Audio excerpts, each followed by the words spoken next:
بسم اللہ الرحمن الرحیم۔ اسلام اور غیر مسلموں کے ضمن میں ہمارے معاشرے میں بہت ساری غلط فہمیاں پائی جاتی ہیں۔ ان کا نہ صرف یہ کہ ضروری ہے کہ ہم ادراک کریں، بلکہ اس کے ساتھ ساتھ یہ بھی ضروری ہے کہ ان کے بارے میں صحیح بات جاننے کی کوشش کریں۔ ایک جو بہت کامن غلط فہمی ہے جو غیر مسلموں کے حوالے سے ہم مسلمانوں کے ذہنوں میں پائی جاتی ہے، وہ یہ ہے کہ ہم غیر مسلموں کے لیے دعائے مغفرت نہیں کر سکتے، یعنی ان کے لیے ہم اللہ تعالیٰ کے آگے گڑ گڑا نہیں سکتے کہ اللہ تعالیٰ ان کو معاف کر۔ اس ضمن میں قرآن مجید کی عام طور سے ایک آیت ہے جو پیش کی جاتی ہے۔ میں پہلے آپ کے سامنے اس آیت کا ترجمہ اور اس کا متن پڑھ دیتا ہوں تاکہ اس کے بعد ہم اس پہ بحث کر کے یہ دیکھ سکیں کہ اس آیت کا اصل مدعا کیا ہے۔ آیت سورہ توبہ میں ہے اور اس کے الفاظ کچھ یوں ہیں کہ ما کان للنبی والذین آمنوا ان یستغفروا للمشرکین ولو کانوا اولی قربی من بعد ما تبین لهم انہم اصحاب الجحیم۔ نبی اور مومنین کے لیے روا نہیں ہے کہ وہ مشرکوں کے لیے مغفرت مانگیں، اگرچہ کہ وہ قرابت دار ہی کیوں نہ ہوں، جبکہ یہ ظاہر ہو چکا کہ یہ جہنم میں جانے والے لوگ ہیں۔ تو اس آیت کی بنیاد پہ کہا جاتا ہے کہ ہمیں غیر مسلموں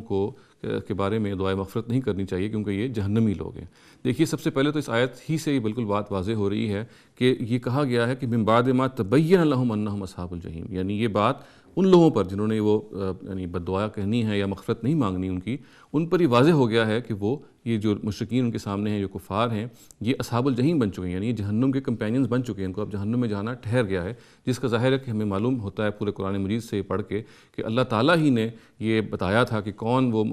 پیغمبر کے مخاطبین ہیں جنہوں نے حق کو اب جانتے بوجھتے جھٹلا دیا ہے، اس کا انکار کر دیا ہے اور اب یہ جہنم میں جائیں گے۔ تو یہ بات جان لینی چاہیے کہ اصل میں یہ جو نان مسلمز کا لاٹ ہے، جو یہاں پہ زیر بحث ہے، جو کیٹیگری یہاں پہ زیر بحث ہے، وہ ان کفار کی زیر بحث ہے جنہوں نے حق کو جانتے بوجھتے ہوئے، یعنی حق کو صحیح سمجھتے ہوئے اس کے بارے میں بالکل ان کو وضو تھا، وہ جانتے تھے کہ حق ہے، پھر بھی انہوں نے اس کا انکار کر دیا، اور اس کی اطلاع بھی پھر اللہ تعالیٰ نے نبی صلی اللہ علیہ وسلم کو دی اور بتایا کہ دیکھیے کہ یہ وہ لوگ ہیں جنہوں نے اب آپ نے جتنا بھی ان کو دعوت دینی تھی وہ مکمل ہو گئی، ان کی جو آپ نے بات پہنچانی تھی آپ کا کام پورا ہو چکا ہے، اب ان دلوں میں کوئی تیل نہیں ہے، ان میں اب کوئی اس کا موقع نہیں ہے کہ یہ واپس رجوع کریں گے اور ایمان لے کے آئیں گے، اور اس کے بارے میں پھر ان کو مطلع کیا گیا کہ یہ وہ لوگ ہیں کہ اب ان کے بارے میں آپ کو دعائے مغفرت بھی نہیں کرنی کیونکہ یہ اصحاب الجحیم ہیں، یہ جہنم کے کمپینینز ہیں، جہنم میں رہنے والے ہیں۔